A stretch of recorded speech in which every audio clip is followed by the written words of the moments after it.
This beef between Tyrese and DJ Envy is getting very ugly, but I can't lie, I'm enjoying it. Let's get into it, y'all. As you guys know, DJ Envy had called his wife live on air during the Breakfast Club and had her basically explain, like, hey, they were friends with Tyrese, but he was trying to have an inappropriate relationship and he was flirting with her, and basically that's why they stopped being his friend. Well, Tyrese is still pissed off and he is not letting this go. Tyrese is saying things like Gia would be on the phone with him while laying next to DJ Envy. Also, the reason why DJ Envy doesn't want to divorce his wife is because they do not have a prenup. He worried about her taking half. He also made claims about DJ Envy and, you know, the whole Ponzi scheme thing that's going on with the whole real estate investment. He's saying that he's taking advantage of people who don't have enough money or giving their last to actually thinking that they're going to be investors in some kind of real estate business. Like, he went in. Do I think Tyrese be doing too much sometimes? Yes, of course. Remember he had that one-sided beef with The Rock and The Rock never responded back to Tyrese? Yeah, that lets me know that Tyrese just likes to be involved in drama. Like, come on. We see it with his ex-wife. We see it with everything, basically, in Tyrese's life. He loves the drama, and he's always venting. However, in this case, knowing how sly and slick DJ Envy is, and how he tries to basically embarrass Tyrese and make him seem like he's nothing or making him seem like he's crazy. Mind you, the man helped save your marriage. There's some kind of loyalty that you have to have for Tyrese. Not just loyalty, respect. And you can see DJ Envy does not have any respect for Tyrese. And also, you can't forget, DJ Envy is in that whole Ponzi scheme thing. I know he's trying to get it thrown out. However, there's something about DJ Envy I don't like. And something is telling me Tyrese is in the right in this situation.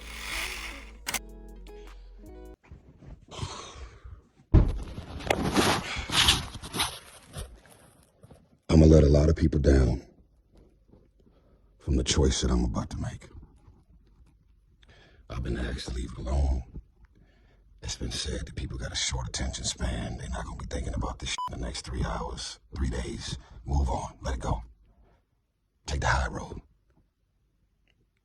You're a star. Your stage is big. Envy. You know how you said, I don't give a fuck about nothing. If anybody disrespect my wife, and then you ran down all your kids' names, you said, I don't give a fuck who you are, what it is. When it comes to my wife and my family, I don't play no games. You goofy ass. No one has disrespected your wife and your family more than you.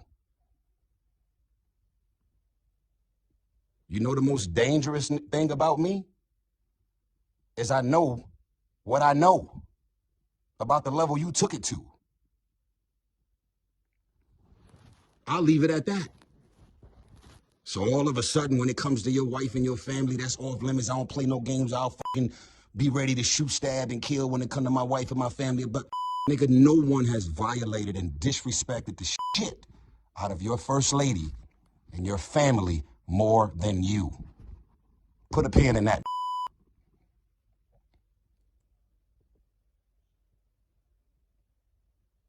I'm not on the air, am I? Yes, you're on the air. When you called, she answered because you called her from the hotline number at the radio station. That's how it works.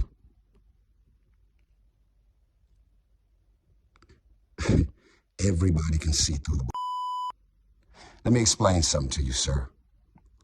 Any real man who's ever been married, got a fiance, a girl, a baby mama, most real men, most don't play no games when it comes to their girl or their wife ever being disrespected or violated by another man. Y'all's story is all over the place. It's so all over the place that y'all don't even realize that what you said at 5:01 is very different than what you're saying at 5:03. DJ Envy, you know how much your net worth is, right? You know you don't have a prenuptial agreement in place, right? You know you got about 6 or 7 kids, right? You know that everything about everything pertaining to your world was about to come crashing down. And for some random, strange, odd, unexpected reason, I did exactly what God told me to do.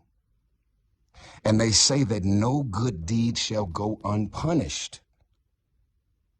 And I'm experiencing this shit right now in real time. You know why your wife called into the airwaves, bro? Because you got exposed in your living room. When I said, how convenient, you could not sit there and look me as a man in my eyes and tell me with real honesty and integrity why my divorce has been a mockery and a funny joke and a topic of discussion at the Breakfast Club. You and Charlemagne talking about mental health awareness. Are we going to be advocates for mental health awareness, or are we out here trying to f people mental health up because you're giving out donkeys of the day and attacking people and going into people's issues and breakups and marriages and financial traumas and all of the things? Yeah, you got a job to do. I got it. You're in radio. You got to report the news. I got all that. I got it. But you cannot be pumping and perpetuating mental health and mental health awareness and then be out here fucking people mental health up. I don't have mental health issues. I had a mental health breakdown because I was given psych meds that had extreme adverse effects. If I'm in a studio and smoking weed, you'll see me sleep on the couch. I don't smoke, I don't drink, I don't do anything. Anything that has to do with me being exposed to anything, I'm gonna be wiped out. You got a bottom line about never disrespecting your wife and never disrespecting your family. That's a general consensus. I think every man in the world feels that exact same way. But ask your, how do you disrespect your wife and your family the most and try and hold another man to a particular standard? And how do I go above and beyond to be used to step in, to do whatever it is that I did to try and help? You guys ultimately still did all the work.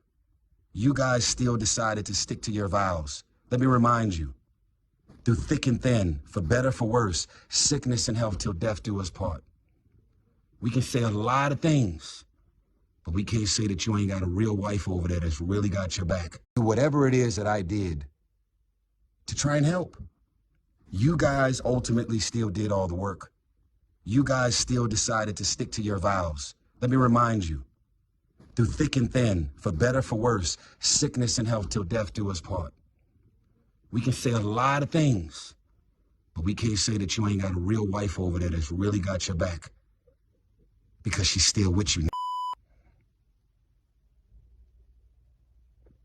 Ponzi scheme, stealing all this money from all these innocent people, that ain't got to do with me. What you did behind her back, with the 1, with the 2, with the 10, that ain't got nothing to do with me. See, you're a manipulator, you're a gaslighter, and you're also one of those great undiscovered actors. What does that mean?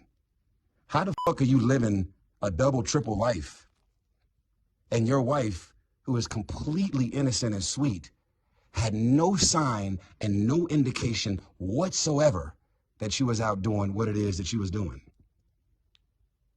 You had to be one of the baddest I've ever known to cheat on your wife, ever. I mean, you nice with, you ain't leave a trail of popcorn down the hallway at all. Hats off to you.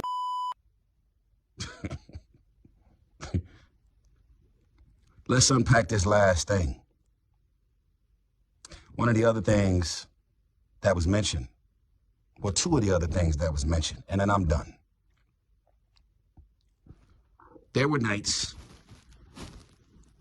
that Tyrese called me. This is what your wife said. And I'd be on the phone and we'd be talking about topics and things.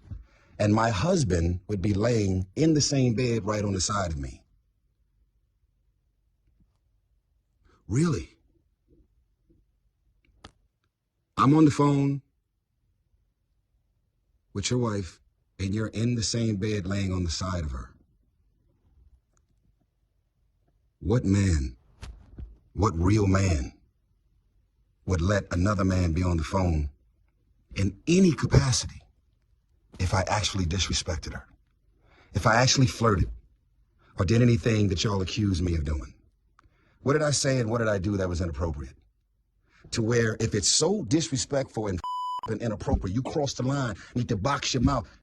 Like, that was the most gangster I've ever heard in my life. You're a comedian, dude. There were nights that me and Tyrese was talking and my husband was right laying in the same bed. So I've already allegedly violated you as a man, as a husband, and I violated your wife, allegedly, right? I crossed the line, I disrespected, I flirted, I went from trying to help, and then I turned it into something else, is what y'all are saying, right? How the fuck are we still in touch 5-6 years after God used me to step in and do what I did? It ain't adding up, bruh. And y'all ain't got no responsibility to me. Y'all ain't got nothing to do with me. I am not in business with y'all. We have no friendship and no relationship where y'all would have to say, he crossed the line, he flirted with you, he disrespected you, he said this and he said that. But don't worry about it. We're not going to say nothing to him about it. We're not going to confront him about it. I'm not going to have my husband to call him and, nigga, what the fuck you talking to my wife and coming up and saying this? You know why you never said anything to Charlamagne about me flirting or disrespecting allegedly? Because it never happened. You know why you never called me, text me, confronted me about what I said and did, supposedly? Because it never happened. I'm going to tell you what really happened. Because you're not the sharpest nail. You're not the sharpest knife in the drawer, Mr. Envy. I'm going to tell you what really happened. After you was exposed on your own breakfast show about leaving me for dead, not calling, not checking on me, you and your wife could have flew to Atlanta. Your wife could have pulled my wife to the side, and you could have pulled me to the side, and y'all could have attempted, key word, attempted to step in and help us when my world and my marriage and my shit was crashing and burning. The choice you made was to make a mockery and laugh at my shit while it was all going down. And that wasn't a choice that I made towards you. And then when you got confronted about it on your show, you grab some rain out of the sky and say, I crossed the line, I disrespected, I overstepped, I violated. And yet we're still on text chains for the last 5-6 years. And yet we have been on calls, all three of us, I would say a minimum of 10, probably 15 times. I'm on the phone with your first lady, which I've always called her from the beginning, because she is your first lady. I'm on the phone with your first. I was like, oh, that's crazy. I said, do me a favor. Can you get Envy on the phone? She would always click over. You would answer, and we would talk. Where is the violation, Envy? Where is the disrespect, Envy? Where is the me overstepping and disrespecting anything that's got to do with your wife, Envy? Where is it? Be consistent, bro. After 5-6 years of us being in touch in any capacity. Make it make sense. You can't make it make sense because it don't. I'm going to go back to Charlamagne, who you're with 5 days a week. I need to box you in your mouth because you disrespected my wife. Charlamagne says, what did he say? What did he do? You know why Charlamagne don't know what I said and did? Because I never did it. You don't want nobody to attack your wife and your family. That's your bottom line. Let me tell you what my bottom line is. Until I take my last breath, maybe it's the Capricorn in me, I'll never let a violate my character, put words in my mouth, or paint a picture, manipulating, gaslighting, and putting me in this light for something that I never did. And if y'all gonna say I did something, just understand that I've been dealing with the courts. Divorce number 2, baby mama number 2. They don't deal in emotions. They don't deal in feelings. They don't deal in the courts. They don't deal with hearsay. What they deal with is receipts, proof, and evidence to back it up. Otherwise, the real reason that you had your wife to call into that station with that monologue that both of y'all rehearsed is because social media was beating shit out of you. Because you was a goofy foul, self-consumed. You have your own self-interest in mind. You don't give a fuck about nobody, what you say, what you do, and the effects that it has on other people. That's why you're in the middle of all them lawsuits now. You'd rather go rob the average man and woman, take all their fucking money and do a Ponzi scheme than to think about how they gave you their last, hoping and praying that they can take this small piece of an investment and turn it into something bigger. That's some heartless. And then when it all goes down, what do? Now it's your partner's fault. Now it's what he did and what he kept away from you, and you ain't got nothing to do with what was going on. You ain't know nothing, and you caught off guard. It's all out in the open, bro. That's what it is, right? We're entertainers. Let me tell you who I am. I'm far from perfect. But I've been around everybody's wife, everybody's girlfriend, everybody's baby mama. I didn't knock down some of the baddest on human feet. I have, myself. No disrespect, but I wouldn't even look in her direction, bro. This is me, speaking on me. I wouldn't even look in that direction. That's all you, bro. If you want to get a sense of my pedigree and where I normally land, I can send it to you.